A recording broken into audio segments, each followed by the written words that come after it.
ئەگەری چەوساندنەوە لە کاتی خزمەتکردن لەناو ئەو کولتورانە کە ڕەنگە بە ڕەنگاری مزگەێنی ئینجیل ببنەوە، دەبێت ئامادە بین هاوشێوەی مەسیح ئازار بچێژین.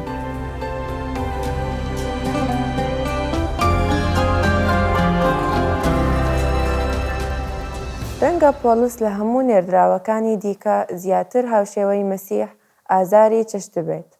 ئێمە هەموو وردەکاریەکان لەبارەی پێغەمبەرەکانی ترەوە نازانین. دەزانین کە یاقوب کوڕی زەبدی کە برای یۆحەنایە لە سەرەتاوە شەهید بووە، چیرۆکەکەی لە کرداردا دەخوێنینەوە. لە نەرێتەوە دەزانین کە بە ئەگەری زۆرەوە پەتروس لە ڕۆما بە هەڵاوگێری لە خاچ دراوە، لەوانەیە ئەم هەڵبژاردنی خۆی بوو بێت، چونکە هەستی دەکرد کە شایەنی ئەوە نییە هەمان مردنی گەورەکەی یەزدان عیسا بمرێت. بەڵام زانیاریەکەمان لەبارەی پۆلسەوە زۆرن. هەروەها زۆر شت دەزانین دەربارەی ئەوەی کە خوددا دوای ماوەیەکی کەم لە باوەڕهێنانی پۆلس بە مەسیح ڕاگەیاند و ئەوەی کە دووچاری چاوساندنەوەی دەبێت. خوددا ئەمەی بە حەنانیا ڕاگەیاند کاتێک یەزدان لە ئەنتاکیادا لە سووریا قسە لەگەڵ حەنانیا کرد. پێی گوت کە شاول دێتە لای. حەنانیا گوتی: ئەی پارودگار، دەزانی شاول منداڵەکانێتی چەندە چاوساندنەوە، منداڵەکانت دەکوژێت. بەڵام خوددا وەحیەکەی دڵنیاکەرەوەی بە حەنانیا بەخشی لە بەشی 9 لە ئایەتەکانی 15 و 16. بەڵام دەخوێنینەوە مەسیح پێ فەرموو: بڕۆ، ئەم پیاوە بۆ من ئامێرەیەکی هەڵبژێردراوە بە هەڵگرتنی ناوی من لەبەر ناجوولەکەکان و پاشایان و ناوەی ئیسرائیل. پێشانی دەدەم دەبێت لەبەر ناوی من چەند ئازار بچێژێت. هەر لە سەرەتای بانگوازی پۆلسی نێردراوی خودداوە و دوای ئەوەی خوددا لە ڕێگای دیمشق و دوای گۆڕانکانەی قسەی لەگەڵ کرد. خوددا بەڕوونی ڕاگەیاند کە پۆلس ئازار دەچێژێت، لە پێناو ناوی مەسیحدا ئازار دەچێژێت. دەتوانین لێکچوونێک لە نێوان پۆلس و عیسای بەروەردگاردا ببینین. شتە نایابەکان ئەوەیە کە لۆقا کتێبی کرداری نووسیوە، ئینجیلی لۆقاشی نووسیوە و لەو دوانەی دەتوانین لێکچوونەوەیەک لە نێوان ئازارەکانی مەسیح و ئازارەکانی پۆلسدا ببینین. پێداچوونەوەی بە هەندێک لێکچوونی چاوساندنەوەی لە نێوان ئەوە دەوانایە. ئەم دوانە ئامادە بوون ویستی خوددا جێبەجێ بکەن بەبێ گوێدانە دەرئەنجامەکانی. لە کردار 21:14 دەخوێنینەوە و باسەکە لێرەدا دەربارەی پۆلسە کە پێمان قایل نەکرا، وازمان لێ هێنا و گوتمان: با بە خواستنی مەسیحی خاوەن شکۆ بێت. سەیر لە وادەیە کە پیرەکان هەوڵیان دەدا پۆلس رازی بکەن کە نەچێتە ئۆرشەلیم، کە کاتێک سەرکەوتوو نەبوون چیانوت با بە ویستی مەسیحی خاوەن شکۆ بێت. واتە تێگەیشتین کە ئەمە ویستی خوددایە. مەسیح لە لۆقا 22:42 فەرمووی: دەبینیم باوکە، ئەگەر دەتەوێت ئەمە جامە لەسەر لا ببە، بەڵام نەک بە خواستنی من، بەڵکو بە خواستی خۆت بێت. هاوشێوەی پابەندبوونی پۆلس بەڕووی ویستی خودداوە. لێکچوونەوەیەکی تر لە کردار 23:12 و 13 دەخوێنینەوە: کاتێک ڕۆژ هەڵات جوولەکە پێلانیان کێشا، سوێندیان خوارد و گوتیان کە نەبخۆن و نەبخۆنەوە هەتا پۆلس دەکوژن. ئەوانەی ئەم پێلانەیان کێشا لە 40 پیاو زیاتر بوون. ئەمە لە ئۆرشەلیم ڕوویدا. ئەمەش پێشبینی ڕوحی پیرۆز بوو. زیاتر لە 40 کەس پێلانگەیریان لە دژی پۆلس کرد. لۆقا ئەوە لە لۆقادا تۆمار دەکات کە بەرامبەر یەزدای عیسای مەسیح ڕوویدا. لە 22:3-4 دەخوێنینەوە: شایەتیان چووە ناو یەهوزاوە کە پێی دەگوترا ئەسخەریوتی و یەکێک بوو لە 12 قوتابیەکان. ئەو ڕۆیشت و قسەی لەگەڵ کاهینانی باڵا و فەرماندەکانی پەرستگا کرد کە چۆن عیسایان ڕادەست بکەن. لێرەدا پێلانێک دەبینین بۆ کوشتنی عیسا. لێکچوونەوەیەکی زۆر ڕوون و ناوازە لە نێوان ئازارەکانی مەسیح و ئارازەکانی پۆلسدا. خاڵێکی تری لێکچوون لە نێوان عیسای پەروەردگار و پۆلسدا دەبینین. هەردووکیان ڕادستی ناجوولەکەکان کران لە کردار 21:11 لەبارەی ئاگابۆسەوە دەخوێنینەوە. هەتا لامان و پشتکێنیەکی پۆلسی برد، دەست و پێی خۆی بەستەوە و گوتی: ڕوحی پیرۆز ئەمە دەفەرموێ. ڕابەرانی جوولەکە بەم شێوەیە خاوەنی ئەم پشتێنەی لە ئۆرشەلیم دەبەستنەوە و دەیدەنە چی؟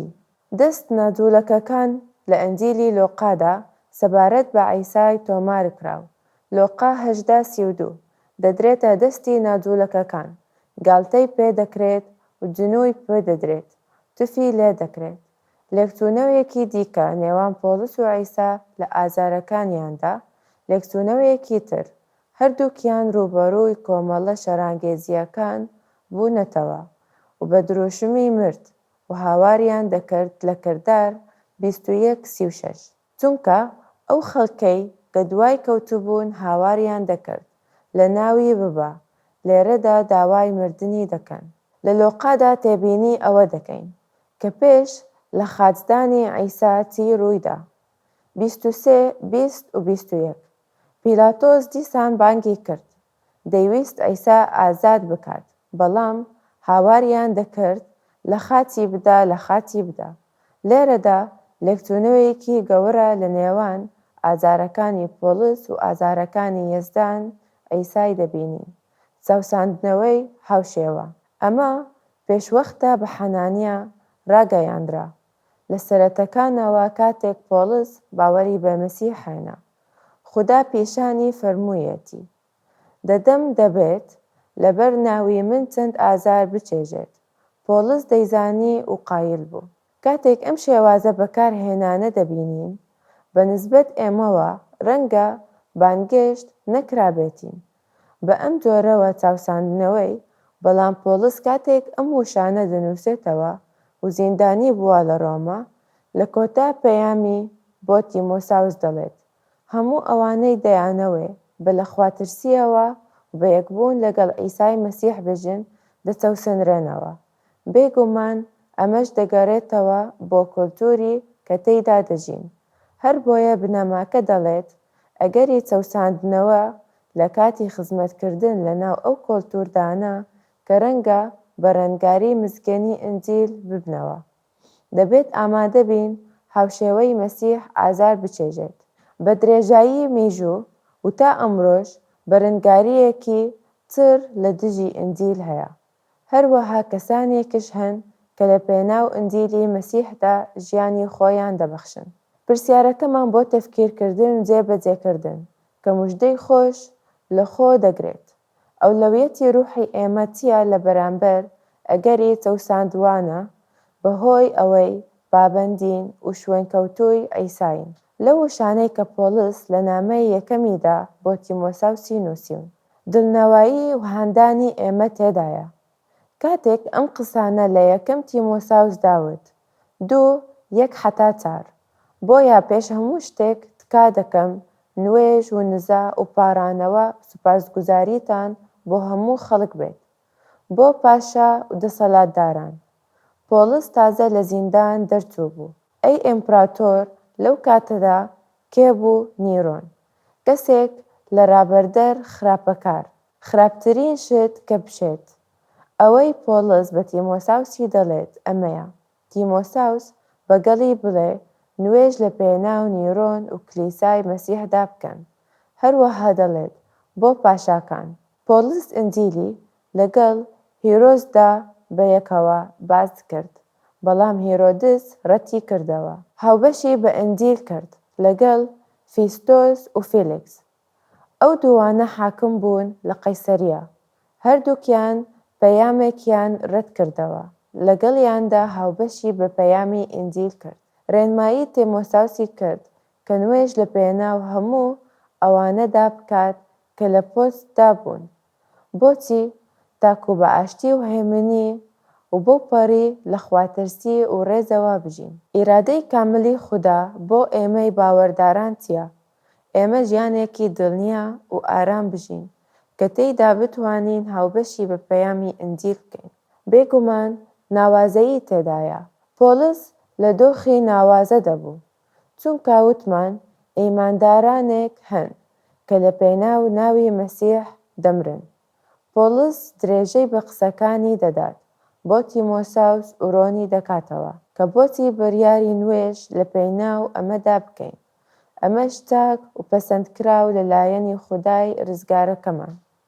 ئەوەی دەیەوێت هەموو خەڵکی ڕزگاریان بێت و بەرەو ناسینی ڕاستی بێن. بە واتایەکی تر، پۆلس دەڵێت لە نەبوونی چەوساندنەوە خەڵکی زیاتر گوێبیستن ئینجیل دەبن.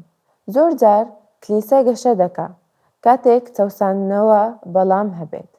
ئەم ڕاستیە ئەمە بەرادەی ئەو گەشەکردنە نییە کە لە نەبوونی چەساندنەوەی ڕووی دەدا. نمونەیەک کە ئەمەمان بۆ دەردەخات چینە؟ لە ژێری دەسەڵاتی کۆمینۆستەکاندا کلیسا گەشەی کرد و خەڵکەکەش دەچەوسانرێنەوە. ئیمانداران شەهیدیان هەبوو لە پێناو ناوی عیسەدا. سەرسوهێنەرە کە خەڵک چۆن بەرگەی ئەو باردۆخەیان گرتووە. بەڵام چی ڕوویدا کاتێک حکوومەتی چین دەرگای ئازادی زیاتری کردەوە؟ ژمارەی ئیمانداران لە ناوچەی جۆربەجۆرەکانی چیندا 2 هێندە زیادیان کرد. دەتوانین نوێژ لە پێناو ئاشتیدا بکەین، نەک تەنیا بۆ ئاسوودەیی شەخسی خۆمان، بەڵکو بۆ ئەوەی دەرفەتمان هەبێت ئینجیلی مەسیح لەگەڵ کەسانی تردا پێیکەوە هاوبەشی پێ بکەین. پرسیارەکەمان بۆ تەفکیرکردن و جێبەجێکردن ئەمەیە: ئەولەویەتی ڕوحی ئێمە چییە لە بەرامبەر ئەگەری چەوساندنەوەمان بەهۆی ئەوەی پابەندین بە شوێنەکەوتووی عیسای؟ ئێمە لە خوێندنەوەی کتێبی پیرۆزەوە بۆمان دەرکەوتووە کە ئەولەویەتی ڕوحیمان لێرەدا ئەوەیە کە نوێژ بکەین. نوێژ بکەین تاکو ژیانێکی دڵنیا و ئارام بەسەر ببەین. تەنیا بۆ ئاسوودیمان نا. هەرچەندە ئەم شتێکی جوانیش بێت، بەڵام هۆکاری سەرەکی کە ئێمە نوێژ دەکەین ئەوەیە کە ژینگەیەکی گونجاو هەبێت، چونکە هاوبەشی بە پەیامی ئینجیل دەکەین.